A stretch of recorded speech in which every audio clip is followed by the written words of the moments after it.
বন্ধুরা, সম্পূর্ণ পর্ব দেখতে চ্যানেলটি সাবস্ক্রাইব করুন। কোর্টের রায় অনুযায়ী রায়ান আর পারুলের ফুলসজ্জার ব্যবস্থা করল বাড়ির সবাই। সম্পূর্ণ জানতে ভিডিওটিতে একটি লাইক করে দেখতে থাকো। গল্পের শুরুতেই দেখা যায় যে রায়ান আর পারুলের ডিভোর্সটা নিয়ে সবাই খুবই চিন্তিত। তার মাঝখানেই পারুল আর রায়ান চলে গেছে গ্রামে। বাড়ির সবাইও গেছে বাবার মাথায় জল ঢালতে। তখনই পারুল আর রায়ানকে দেখে গ্রামের সবাই বলে ওঠে, পারুল, তুই মানেই তো হই হুল্লোড়, নাচ গান। নে, এবারে একটা সবাই মিলে নাচ কর দেখি। জামাইয়ের সাথে তোকে খুব মানিয়েছে রে। এরপর পারুল বলে, আমরা কেন, এখানে তো আরও অনেকেই আছি, তুমি তাদেরকে বলো না। এবারে আমার একদমই ভালো লাগছে না এসবগুলো করতে। কিন্তু গ্রামের সবাই বলে, পারুল কিছু শুরু না করলে সেটা কোনোভাবেই আমাদের ভালো লাগবে না। এরপর রায়ানও চায় না সেই সমস্ত কিছু করতে, কিন্তু সবাই মিলে জোর করায় পারুল আর রায়ান দুজনে মিলে নাচ শুরু করে দেয়। যা দেখার পর গ্রামের সবাই খুব খুশি হয়ে যায়। পিসিমণি তখন বলে, আমার মনে হয় না রায়ান কখনো পারুলকে ডিভোর্স দিতে পারবে। রায়ানটা শুধু শুধু ধৈর্যের পরীক্ষা নিচ্ছে, কি যে লাভ পাচ্ছে সেটাই বুঝে উঠতে পারছি না। তখনই অনিরুদ্ধ বলে, ও যখন বুঝতে পেরেছিল যে আমার সাথে হয়তো পারুলের কোনো সম্পর্ক রয়েছে, তা দেখার পর ও খুবই ব্যতিব্যস্ত হয়ে উঠেছিল। ওর সেই চঞ্চলতা দেখে আমি বুঝে গেছিলাম ও পারুলকেই ভালোবাসে, ও অন্য কাউকে ভালোবাসতে পারেই না। হ্যাঁ পৌশালী, আমি বলছি রায়ান শুধুমাত্র একজনকেই ভালোবাসে, আর তার নাম হচ্ছে পারুল। কিন্তু কেন মুখে স্বীকার করছে না সেটাই বুঝতে উঠতে পারছি না। এর মধ্যেই ঠাম্মি দাদুকে বলে, হ্যাঁ গো, ওদের মধ্যে ভালোবাসা হবে তো? আমার কিন্তু খুব ভয় লাগছে। দাদু তখন বলে, চিন্তা করছো কেন, ঠিক একটা ব্যবস্থা হয়ে যাবে, শুধুমাত্র সময়ের অপেক্ষা। আমার বিশ্বাস আছে রায়ান শুধুমাত্র পারুলকেই ভালোবাসে। এখন শুধু সময়ের অপেক্ষা, তারপর দেখা যাক কি হতে পারে শেষ পর্যন্ত। অন্যদিকে দাদু আর ঠাম্মি দেখতে থাকে পারুল আর রায়ান কি করে। এর মাঝখানে বাবার মাথায় জল ঢালার সময় চলে আসে। আর ঠিক তখন পারুল রায়ানকে বলে, যা গিয়ে তুই আগে জলটা ঢেলে আয়। কিন্তু রায়ান বলে, চল না দুজনে একসাথে যাই। কিন্তু পারুল বলে, না রায়ান, তুই যা গিয়ে আগে ঢেলে আয়। কিন্তু রায়ান তখন বলে, তুই যা গিয়ে ঢেলে আয়, তারপর আমি যাচ্ছি। এর মাঝখানেই টগর তার মায়ের সাথে কথা বলতে থাকে আর বলে, মা, পারুল আর রায়ানদার খুব তাড়াতাড়ি ডিভোর্স হতে চলেছে, তুমি কি সেটা জানো? টগরের মা বলে, এসব কি অলক্ষণে কথা বলছিস তুই? কখনো এটা হতে পারে না, তোর কোথাও একটা ভুল হচ্ছে।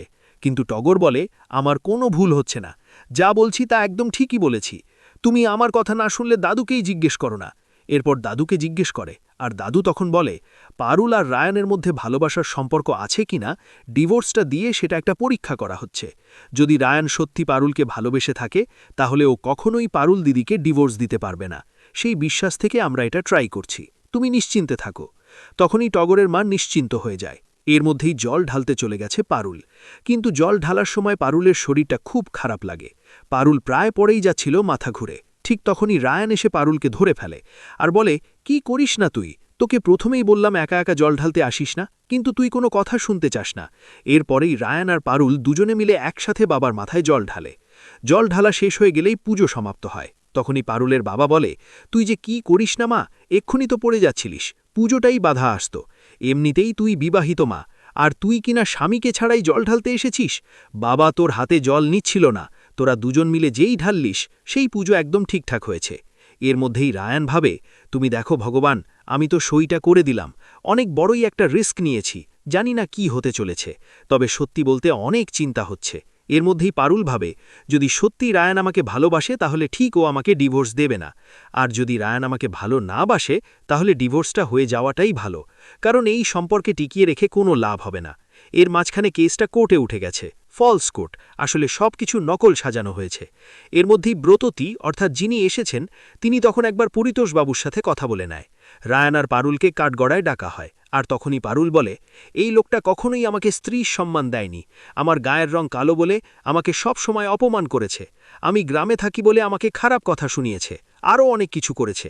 ম্যাডাম তখনই রায়ান বলে, আমি মানছি আমি প্রথমে ভুল করেছিলাম, কিন্তু পরে তো আমি আমার ভুল শুধরে নিয়েছি। এই পারুল, তুই আমার সাথে এরকম ব্যবহার করছিস কেন? সত্যি করে বল না সাহস থাকলে, যে আমি কি তোকে কখনো আর এরপরে ঝামেলা করেছি? তোর সাথে কি আমি খারাপ ব্যবহার করেছি? এরপর পারুল বলে, স্ত্রী হিসাবে তো মেনে নিসনি, তাহলে আবার এত বেশি কথা বলছিস কেন? এরপর দাদু আর পরিতোষবাবু কথা বলতে থাকে আর বলে, বাবা, দুটিতে কেমন জমেছে দেখেছেন? আমার মনে হয় না কখনোই রায়ান ডিভোর্সটা দিতে পারবে পারুলকে।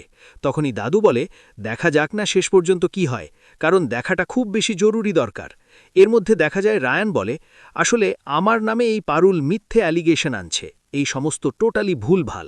আমি পারুলের সাথে কখনোই এত খারাপ ব্যবহার করিনি, পারুলকে কখনোই আন্ডার এস্টিমেট করিনি। এর মধ্যেই পারুল বলে, শোন, তুই এত বেশি কথা বলিস না, বুঝতে পারলি?